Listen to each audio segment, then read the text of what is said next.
Just what's on your mind, what you drinking, is that whiskey on... What is up? What is up? Welcome back. This is the Showtime Forum podcast. As always, I am your host, Rey El Barbon, and along with my co-host, Javier Hernandez, aka Golden Knight GFX. Make sure to follow us if you're not already following us. We're on Twitter, Instagram, YouTube, and Twitch. And now that we got that stuff out of the way, let's go ahead and just kind of get into the week that we've had in Lakerland, which actually has been a pretty quiet week, especially as of the last month or so, I'd probably say. Yeah, about a month or so. Yeah, we had a couple things pop off this week that were somewhat interesting, somewhat a little recycled. But, first thing that comes to mind is the Athletic article that dropped by Sam Amick and Jovan Buha. There was an article in there where they were talking about kind of how Kawhi came to be and Kawhi came to be a Clipper and, kind of what happened in that whole scenario. And the main thing that caught, I think, me and everybody else's attention was the comments about Magic really being the reason why we don't have Kawhi Leonard, and I don't know how much of that really to take into consideration, how much of that is really just somebody trying to put the blame on somebody else other than the Lakers. But that's probably the only part that really stuck out to me as far as that article. I don't know about you, Javi, but it wasn't really anything that I was surprised by, at least. Yeah, it's all the same pretty much narrative that we kind of heard already of how Kawhi and Paul George came to be Clippers. But yeah, the thing that you just said, that stuck out to you and, myself and everyone is just the Magic Johnson thing. But again, that's something that we already did hear, in the past. And I don't believe that that's something that I would take, as something so serious that Kawhi didn't come because of Magic. I feel like if Kawhi wanted to be a Laker, he would be a Laker regardless. I just feel like it's kind of, a little bit of a cleanse there to Kawhi's off-season decisions that they were trying to do. And that's just how I feel about that on my end. Yeah, honestly, for me, I think – I've kind of just I don't want to say I've disowned, but I love Magic and I appreciate everything he's done for the Lakers and all that. But after this whole fiasco, to me, after the stepping down and the going on First Take with Stephen A. and all that stuff, I was at that point I was kind of done with Magic, man. When I heard he was going to be involved in this, I didn't think it was a good idea. Before that, I was kind of already on the fence with Magic, but at this point, I'm done with him, man. I'm done. I can't do anything with him. He's still a Laker. He's still a great, all that. But as far as the Lakers come, I don't want Magic anywhere near him, man. This to me was obvious that not the entire time, but the majority of the time, a lot of the leaks that were happening, a lot of the stuff that was going on behind the scenes with the Lakers was directly affected by Magic Johnson being absent, or just, I don't want to say his ego, but just his persona, which is just, I'm Magic and I talk, Yeah, and in regards to that, I feel like Magic Johnson, like you said, Laker legend, he's always going to be, hold a special place in our hearts because of that. But at the same time, since Magic has left, we've seen a growth in how the Lakers are handling things, keeping things a little bit more in-house. We didn't hear a peep about the Kawhi news except for the Magic Johnson part. But in regards to everything else, this year, the type of players that we signed, the quality of players that we signed, that speaks volumes as well as to maybe Magic had something to do with what we did last free agency. Also keeping Kuzma was a big part of what we did when Magic left, which last year we were offering pretty much everybody. And our bench as well. We wouldn't have had any players during the trade deadline. So, there's a lot of things there, but at the same time, it's kind of hard to tell what the real problem was. But if we had to point it somewhere, maybe Magic Johnson didn't know what direction he wanted to go to. And there was actually somebody who was I don't recall who it was. I don't know if it was Arash Markazi or somebody that was saying that the Lakers should take Magic's statue down from in front of Staples. And when he said that, and I'm pretty sure it was a he, but I want to say it was Arash Markazi. But when they said that, I was kind of like, yeah, you know what? Take that down. Just take it down. Because, it's tough to say, man, but just the amount of, bitterness that came out of Magic. I've never seen Magic like that. Magic's always been the guy who's in control, who's poised, who, you want to be. And in this scenario, I did not want to be Magic, man. He was bitter. He just was spiteful. He was, he was talking about backstabbing people. The only backstabbing I really saw was Magic. He might say that, Rob did this and that, but publicly, the only thing I can really point to was maybe Magic stepping down before that last game. I mean, all of that was unnecessary. It was all to cause attention in my eyes. Yeah, I mean, going on, ESPN and talking about Rob and the Lakers and how they handle things, that was a little sad to see, just because he's been a huge part of the organization for so long as a player, and other things. But I wouldn't go as far as saying, take the statue down just because of something that he did, as far as, going to the media and talking about how he felt during his time there. Because at the same time, that statue is there because of the 5 championships that he brought to Los Angeles. That's something he accomplished as a player, not as a GM. So Magic Johnson is always going to be a Laker legend no matter what, even though he has had his rough times during this period here. No, yeah, for sure. I mean, there's not, like I said, I contemplated it, but I was kind of like, yeah, in the moment, yeah, I was upset in the moment and all that too, but I was kind of like, yeah, man, at this point, I don't even want to see his face in front of Staples Center, Might as well have De La Hoya go and buy another statue for himself and prop it up right in front of Magic's if he wants, But, I mean, to me, it was just, like you said, it is, yeah, Magic's always going to be it's going to be really tough to, disassociate Magic Johnson from the Lakers because they're kind of intertwined at this point, but that story, as much as that part of the story was alarming to me, and more just because it was said, a lot of it was just recycled, man. I don't know about you, but I'm just ready to move on, man. I'm so done with that story. Let's move on. Let's look forward to the season and see what we got. Yeah, Kawhi's a Clipper. Paul George is a Clipper. We got LeBron and AD. Let's move forward, man. All this Kawhi, the Lakers felt used, this, all that. It really doesn't matter at this point. Just want to move forward and start the season. You said who Kawhi and Paul George are what? What's a Clipper? Yeah, exactly, right? So it is what it is. At that point, if they're not Lakers, it doesn't matter. If they're not Lakers, they're just any other team. Just like Westbrook and Harden, just like, Nikola, Jokic, and then, Murray. It doesn't matter. At this point, they're not Lakers. I don't want to hear stories about Kawhi and the Lakers. It's over with. But there goes the other problem, though. The other problem is the fact that Laker Nation in itself, we're just so impatient. I found that Laker fans in general have a really hard time just living in the moment. It's very rare that we just live in the moment. We live in the season, in the moment that's going on. We're always looking to the past. We're always looking to the future constantly, right? And I know a lot of people say, Lakers always reference their past, their history, and all that stuff. Yeah, I mean, you kind of have to when you got 16 chips sitting up there, right? But as far as the future, I mean, right now we just got over this Kawhi thing, and you got people sitting here talking about Giannis in 2021 now.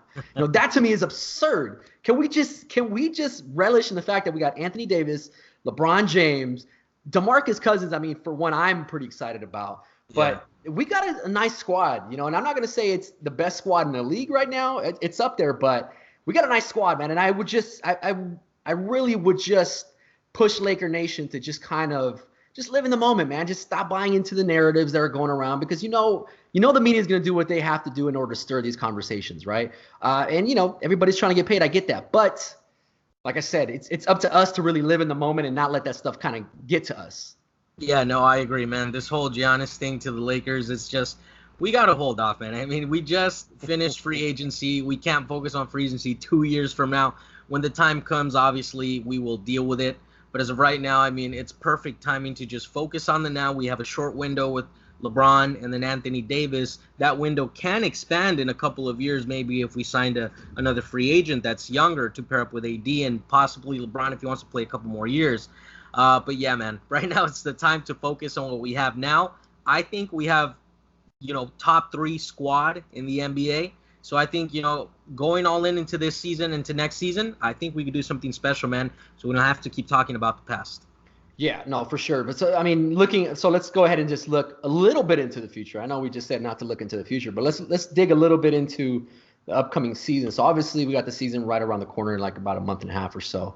But there's still a lot of uncertainty about who's starting. So I know we kind of touched a little bit on it last week with when Crandus McBasketball was on. But if you were Frank Vogel, who are you running out there? Well, if we're gonna start center, to me, you got to start Cousins. I know JaVale is coming off being a Laker. Started the season good. Had obviously health issues during the season, and then got better towards the end again. But I think Cousins is just somebody who you throw out there with Anthony Davis and LeBron, in my opinion. And then obviously you got to put in Danny Green, who you're paying a pretty good amount of money. So you don't want to send him over to the bench. And, he's a great defender, excellent three-point shooter. The point guard position, I feel, is where everybody kind of has, a different choice. It could be Caruso, it could be Bradley, it could be Rondo, Quinn Cook even. My choice would be if Avery Bradley can show that he's healthy enough to put in those minutes, I think to me that would be the smart option to start, just because of, how he has that defensive reputation, which like we've touched on, it's not what it used to be, but healthy, coming back 40 pounds lighter. I think he would be a great choice to start. And then obviously we do have Caruso as a backup with Quinn Cook and Rajon Rondo as well. So if you're starting Boogie at, DeMarcus, because I believe he doesn't want to be called Boogie anymore. Yeah. So if you're starting DeMarcus at the 5, where's the firepower coming off the bench? Because at that point, you're really, as far as scorers go off the bench, you're really just looking at Kuz, and that's about it. You're looking at Jared Dudley. Are we really going to rely on Quinn Cook and Caruso to really provide that steady offense every single game? That's the only reason that I would probably not start Boogie, but bring him off the bench, just because JaVale.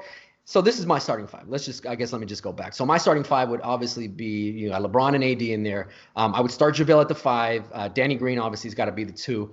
But like you were saying, everybody's kind of flip-flopping between point guards. I've been a big Bradley guy, but I wouldn't be opposed to Caruso starting either. At this point, honestly, the preseason should be an open competition for it. So whoever competes and whoever wants it should take it. That's Rajon Rondo, that's Bradley or Caruso, whoever, Quinn Cook. I'm all for it. The one thing that I would say is I would not want Rajon Rondo coming off, starting, just because I feel like that's going to put more pressure on AD and LeBron, especially if you got McGee starting at the 5. Because at that point now, you really just offensively, you're going to be running pick and roll for days, which is LeBron and AD. I think if you bring McGee, if you start McGee, he helps out on the back end as far as covering Anthony Davis, and you're not going to have Anthony Davis running around with his head on the swivel, which was kind of the case in New Orleans a lot. If you bring let's say if you bring Avery Bradley in, then Avery Bradley is probably the best defensive guard that we have of the 4, and he can kind of take some pressure off LeBron with the smaller guards as far as chasing him around. But I just think that's the better route, just because if you bring Boogie and Kuzma off the bench, you can have Rondo just kind of orchestrating everything in there. You can mix in a Jared Dudley to spread the floor a little bit, or whatever the case is. But I just think that's probably the better way to go, just because it balances out a little bit more. And DeMarcus probably is not going to like the fact that I'm saying that. But, one, he doesn't care what I have to say. And two, he doesn't care what I have to say, I guess. Yeah. But the good thing about this season, though, is that we have options. We have more options than last season. Last season, I feel it was kind of clear cut. You have to start the young kids and then, move forward with that. Even though Luke Walton did have some questionable decisions there where he would start Lonzo, but he would close out with Rondo for the last 2.5 quarters. Yeah. So, Vocals definitely has his hands full this season with what he can do, but the options he has are much better, and they complement each other much better, just because we have shooters all around to complement Anthony Davis and LeBron as a whole. And if you have even, JaVale out there with Anthony Davis, man, you can throw lobs to either of these guys. It's going to be a lot of size inside. So teams are going to have their hands full, playing us. So the good thing is that we do have those options this year. And then the one guy that we're not even talking about, and rightfully so, he's a rookie, but Talon Horton-Tucker. I think that guy's going to be good, man. And I think defensively he's going to be good. And I think he's going to be good sooner than we think. I think if they give him, I'm not going to say just throw him in the mix, but if they kind of increase his role and just kind of give him a little bit more time to develop as the season progresses, I think he's going to be a nice guy off the bench too, especially more like a defensive specialist. I'm not too sure about his offensive game, but with that wingspan he has and his just his physical abilities, he should be able to match up with a lot of threes and a lot of 3s, 2s, maybe even 4s. He's 6'5", I think, or something like that, so maybe not 4s, but yeah, like a 7'1" wingspan or something like that. Something crazy like that. Something crazy like that. But I think, like you said, we do have a lot of options. So that's one thing we got going for us this season. But I think we do have a lot more holes than people are I don't want to say realizing, but we do have a lot more holes than we think. Because defensively, we're not that great. If you're stacking us up against arguably the best team in the league right now, or this upcoming season, is probably going to be maybe the Clippers. And they're right there neck and neck with the Lakers, in my opinion, right? And I hate that I just said that, but I'll throw a little holy water on myself when I get home. But yeah, I mean, with the Lakers and the Clippers, they have like opposite problems. You got the Clippers, who are kind of stacked on the wings. They got great wing defenders, great backcourt depth as far as defense goes. But up front, they don't really have a lot. They don't really have a lot, maybe other than Zubac. Montrezl Harrell is nice, but he's undersized. They can't match up with the Lakers up front. But at the same time, the Lakers can't really match up with them on the wings, and that's going to really cause a lot of problems for us. I mean, we got burned for I feel like the last 5-6 years we've been saying that point guards have been burning us, like left and right. Yeah. Point guards always do that to us. I mean, it's been a problem since even, Derek Fisher days, Point guards just go off on us. But, that's an interesting topic there as far as what you just mentioned, because it's true. We aren't the best defensive team, but I think when we are focused and when we are engaged, we can be a really good defensive team. Like I said, it's all going to rely on Avery Bradley and how he comes through in this season if he can stay healthy. Danny Green is one of the best, perimeter defenders in the league, in my opinion. Then LeBron, obviously, he has that, hey, he doesn't play defense anymore. But we understand that with LeBron now having a team where not just making the playoffs is the goal, it's actually, winning a championship. I feel like even in the playoffs, even if it's not that much during the regular season, when it comes playoff time, LeBron can still lock down. If he puts his mind to it and if he still wants to do it, he can do it. We saw it a couple of times last season, during some games. Anthony Davis goes without question. He's a shot blocker. He can move his feet well, so he can do it on that end as well. And that's why, as far as what the Clippers have for the perimeter or these, guards that they have, we would really benefit from an Andre Iguodala buyout. That would be the perfect piece to throw in there. Now we got more holes covered, and that's something that would, I think, put us at the top of the league. Yeah, but you know damn well that the Grizzlies know that too. Damn well. You know they know that, and they're not going to let go of him for anything. They're not just going to let him walk, not at all. I mean, and they're not going to play for anything this season. Let's be honest. So they really don't care whether he sits on the bench the whole season.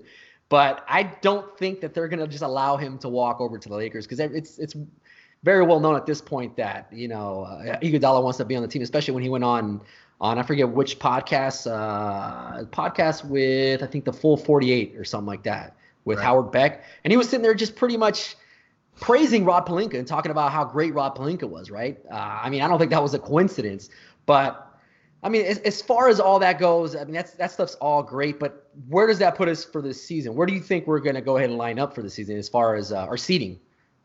That's a tricky question, because I feel like as far as the regular season goes, there are other teams that are, deeper for the regular season and younger.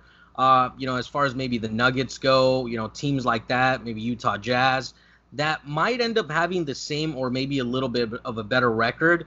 I think our goal is to finish somewhere in the top 4, because once we get into the playoffs, we have that team to where we can slow it down or we can speed it up. That's where it's really going to matter. So I'd say maybe top 4 in the West gets us done for, having some home court there.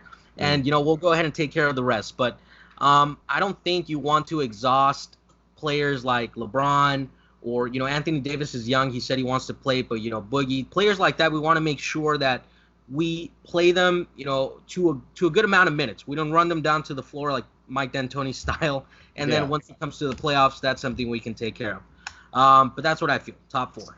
Top 4, yeah. I mean, and I'm probably around the same route. I'm thinking 4 to 6, just because I think this season's going to be more about the postseason. So it's going to be more about keeping LeBron healthy. It's going to be more about keeping AD fresh. It's going to be more about kind of getting DeMarcus back into the groove of things. I'm hoping he's going to have a bounce back year this year. He should.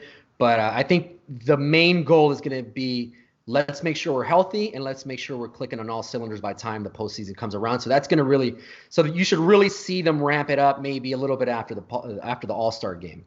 And now, as far as the LeBron comment you made earlier with the playing defense, I hear that a lot. LeBron can still turn it on. When's the last time you've seen LeBron turn it on defense? Like, name one time last season that you actually saw him, not a play, but an actual game where he locked somebody down. Last season, I saw sparks of it. So it wouldn't say, let's say, a whole game or a whole spurt where he would do it during games. But I did see times where he was having a great game offensively. You know, he kind of had a little swagger going on. And on defense, you know, he started turning on the Jets as well. And you could see it there. That if you need him to lock down for a certain position in the playoffs, a key moment of the game, he can do it. And again, last season, I don't feel like LeBron gave his all. You know, even though he said he was going to be playoff mode activated. Yeah. But, you know, you're still missing Lonzo. You know, you had Kuzma here and there playing. Brandon Ingram went out. So things like that, I don't feel like LeBron gave it his all just because he knew where the season was heading. We all kind of had a feel as well. So LeBron saved his legs. He has an off season where he didn't make the playoffs. You know, he's gonna come back rejuvenated with championship aspirations. I think that's gonna help him a lot as far as focusing on the defensive end. Not all the time, but when we need it, I think he can do it still. Yeah, I'm gonna disagree, man. And I get it. Everybody saying that same thing, but I'm just gonna disagree, man. I'm gonna hop off that wagon because I saw the same thing with Kobe, man. And I think it took the same amount of time for everybody to kind of get over the fact that Kobe was not a lockdown defender for some time, you know. And it was the same thing, like he could still lock down for whenever he wants, and he still got spurts and all that. But you know, we're looking at back in hindsight. I mean, the last 5 years of Kobe's career, easily, he wasn't playing a lick of defense, you know. He was just coasting, cherry picking, doing everything he had to do, but he was not that same lockdown defender that we saw for the first, 15 seasons. Right. You know, but at the same time, you know, remember, Kobe also didn't have playoff teams during his last year, so you know he didn't really need to at the same time. Yeah. No, I mean I get that. I just think he's on the downside, man, and I can't keep giving him that credit. I got to see the credit, man. And if he turns it on in the playoffs and I see this, LeBron beast mode activated, whatever you want to call it thing, fine. I'll eat my words and, do whatever I got to do, apologize publicly, whatever. But I just can't. I'm not going to give that to him no more, man. I think LeBron gets enough as it is. I'm not going to give him that one, He's got to give me a little bit more. We're paying him enough. So play a little bit more defense, Yeah.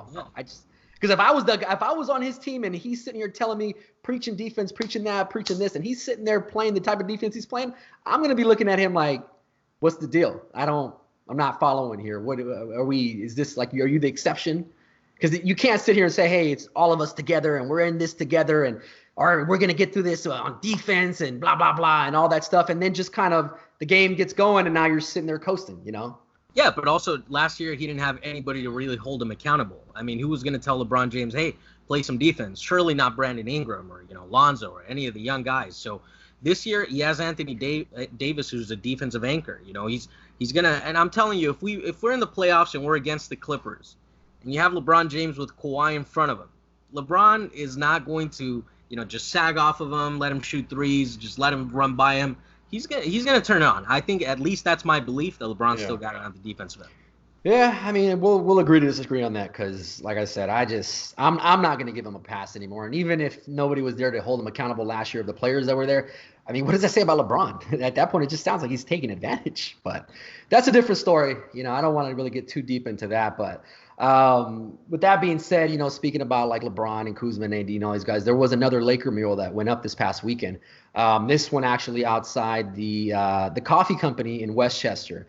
For those of you guys that don't know where Westchester is, it's literally the town that surrounds LAX. So another mural went up, and it was again by I'm sorry, I'm losing his name, Gustavo Zermeño Jr. Exactly. Who also did the Kawhi Leonard piece outside of Steve Aoki's pizza place. He did the other LeBron piece, I think, too, right, when he joined the Lakers. Yeah, Anthony Davis as well, another one that he did. So he's all over the place. Man. Yeah. This one actually, I actually had a chance to stop by. He had another talented artist with him as well, Angie Guzman, who, if you want to contact them, Gustavo, you can catch him on Instagram at, I think it's at gz.jr, so at gz.junior. And Angie Guzman, you can actually catch her at the art of Angie B. B like in boy. But so they were both out there. They were painting this great piece. I actually stopped by like probably 4 or 5 times just because I kept driving by the place, right? Yeah, I kept seeing the updates there. Every time you would post a new picture, it was more and more complete. Yeah, I was like, this is the closest it's going to get to me right now, living in Inglewood, South LA area. So I was like, I dropped by the first day, towards the end of the day. They weren't there. I saw the piece. It looked cool. Next day, I went to take my daughter to the bookstore, drove by again, saw that they were out there, so I stopped by. The reason I bring this up is because they actually told me a pretty cool story. I was out there chit-chatting with them, chit-chatting with the owner of the coffee company and some people that were walking out and just admiring the mural. But it was pretty funny because from 3 different people that I guess were there in the morning, I heard that Klay Thompson stopped by.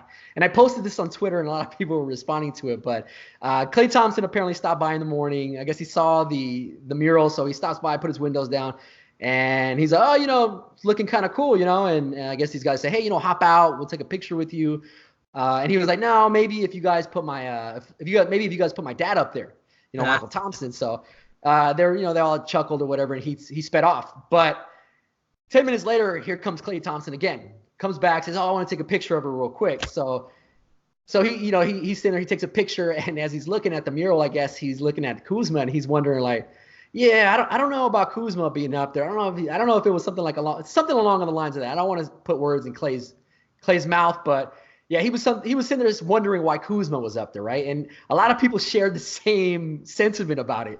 And to that, I just say, it's a mural, man. It's just a mural. Kuzma's been here 2 years. Who else are you going to put up there? You're going to put DeMarcus up there? He just got here, But that kind of goes back to the whole thing where I was saying about Laker Nation, man. We're just never happy, And a lot of the people that were saying that we're Laker fans, But No, yeah, exactly. I mean, first of all, I mean, Kuzma, you just got to put him up there. He's a 24-year-old guy. He's a great piece of our team. You can't just leave out Kuzma like he's any other role player. I mean, yeah, he's maybe not a superstar, but also we're hoping that he turns into something more than he is. Yeah. He's very skilled. He puts in a lot of work. I know some people say, hey, well, everybody puts in work, but look at Andrew Bynum, things like that. So Kuzma is always in the gym. He's always working on his shot. He's working on skill moves. He's talking to Kobe, picking LeBron's brain, hanging out with AD. Like, this is a guy who's trying to be great, He obviously knows he's not a star yet, but he's always looking for more. He's always hungry.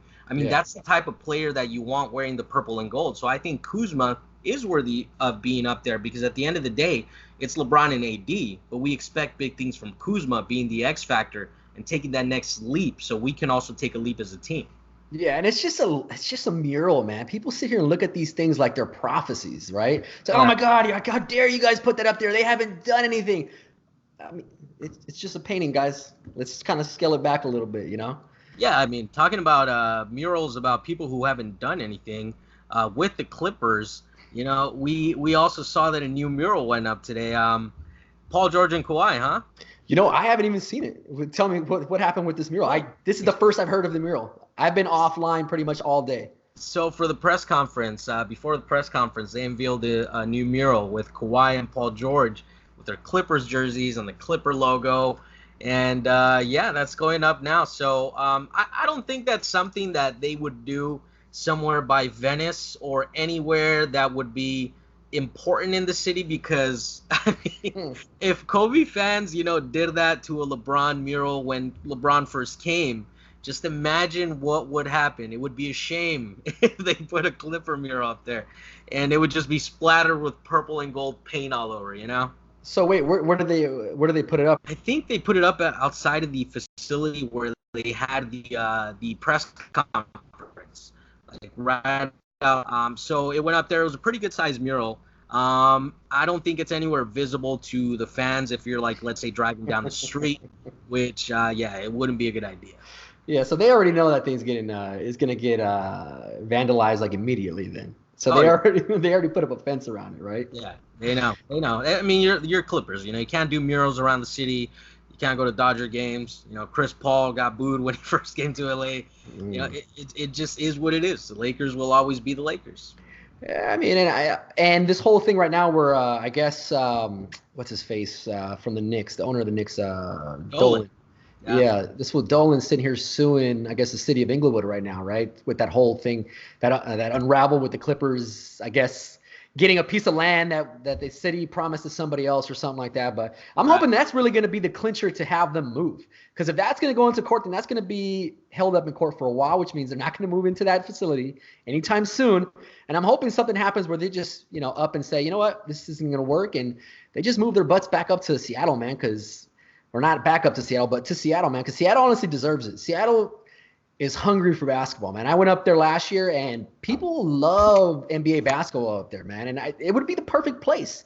I don't know why you're still sitting here trying to carve out a space for you when somebody else doesn't want you to have it, when there's an entirely wide open space up in the northwest. Right. Yeah. No, I mean the Clippers. I mean, this town, everybody knows it's Laker town. That's never going to change. Yeah. So whether it's San Diego, go appease Kawhi Leonard since he's living in San Diego with his family. Whatever it is, Seattle does deserve a basketball team. Go ahead and put the Clippers over there. We've had enough. We all know that whose building that is. The banners, the statues speak for themselves.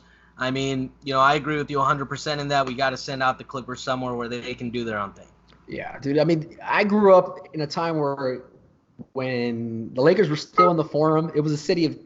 It was a city of champs, and you went up and down Florence, and you saw banners everywhere of Robert Horry, of whoever it was at the time, right? But now with this happening, I can't see anything other than the city of chumps at this point. So.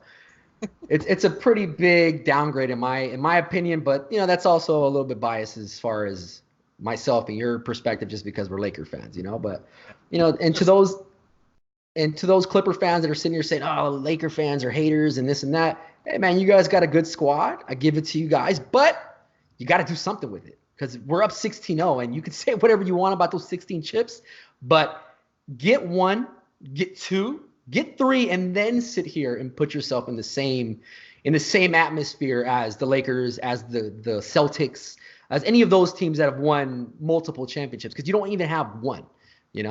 Have something to cover up a selfie with at least.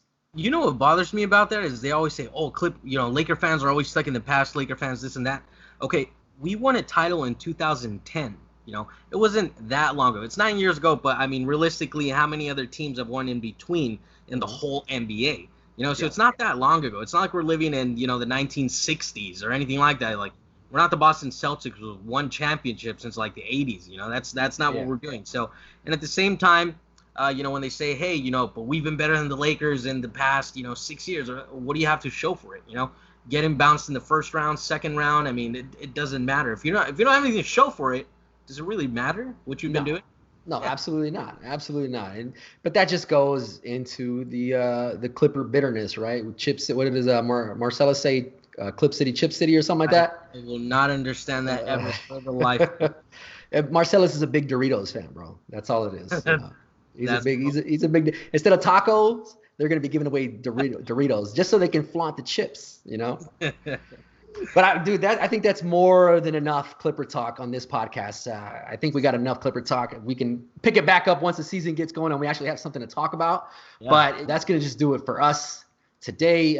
If you already haven't done so out there, just go ahead and make sure you subscribe to the podcast. We are available to listen on iTunes, Spotify, Google Podcasts, Anchor, YouTube, all that. Make sure you just go ahead and listen, review, share it with your friends, share it with an enemy, share it with whoever. I don't really care who it is, just share it, right? And that's going to pretty much do it for us. From Javier and the rest of the Showtime Forum family, I'm Ray Barbone, signing off from the Showtime Forum podcast once more. We will catch you guys next week. Yeah, thanks for tuning in, guys. Deuces. But you just take another drink.